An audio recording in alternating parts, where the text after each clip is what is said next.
ओम श्री गणेशाय नमः। हरे कृष्णा। कार्तिक मास महात्म्य कथा। अध्याय 10। राजा पृथु बोले, हे ऋषि श्रेष्ठ नारद जी, आपको प्रणाम है।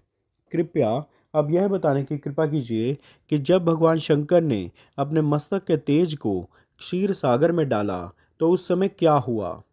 नारद जी बोले, हे राजन, जब भगवान शंकर ने अपना वह तेज क्षीर सागर में डाल दिया तो उस समय वह शीघ्र ही बालक होकर सागर के संगम पर बैठकर संसार को भय देने वाला रुदन करने लगा।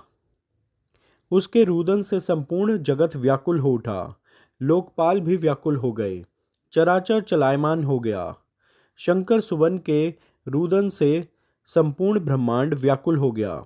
यह देखकर सभी देवता और ऋषि मुनि व्याकुल होकर ब्रह्मा जी की शरण में गए और उन्हें प्रणाम कर उनकी स्तुति करने लगे।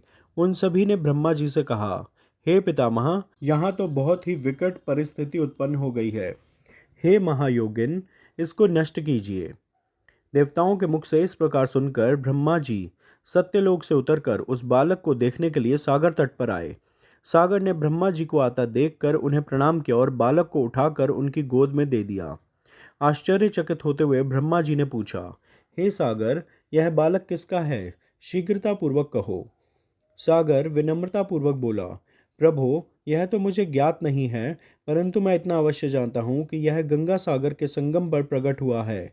इसलिए हे जगत गुरु, आप इस बालक का जात कर्म आदि संस्कार करके इसका जातक फल बताइए।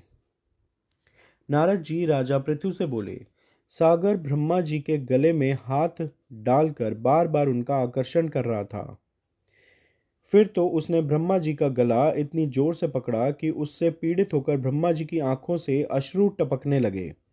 ब्रह्मा जी ने अपने दोनों हाथों का जोर लगाकर किसी प्रकार सागर से अपना गला छुड़वाया और सागर से कहा, हे सागर, सुनो, मैं तुम्हारे इस पुत्र का जातक फल कहता हूँ।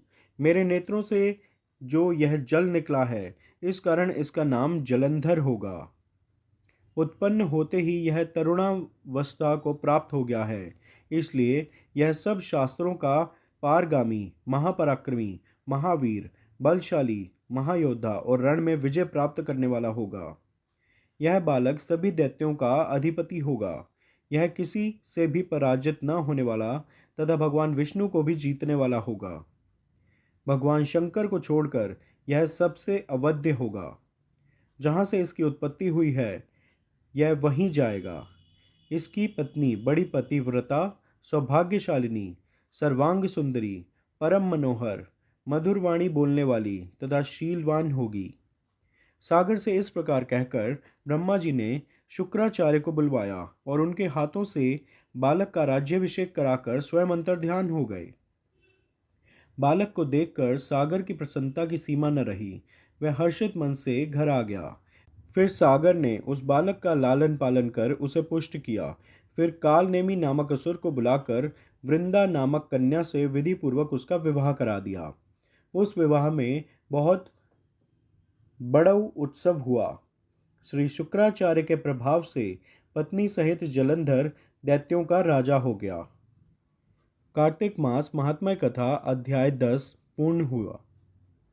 श्रीमन्नारायण नारायण नारायण, भजमन नारायण नारायण नारायण, लक्ष्मी नारायण नारायण नारायण, सत्यनारायण नारायण नारायण, श्रीमन्नारायण नारायण नारायण, लक्ष्मी नारायण नारायण नारायण, भजमन नारायण नारायण नारायण, सत्यनारायण नारायण नारायण, श्रीमन्नारायण नारायण नारायण, श्रीमन्नारायण नारायण नारायण।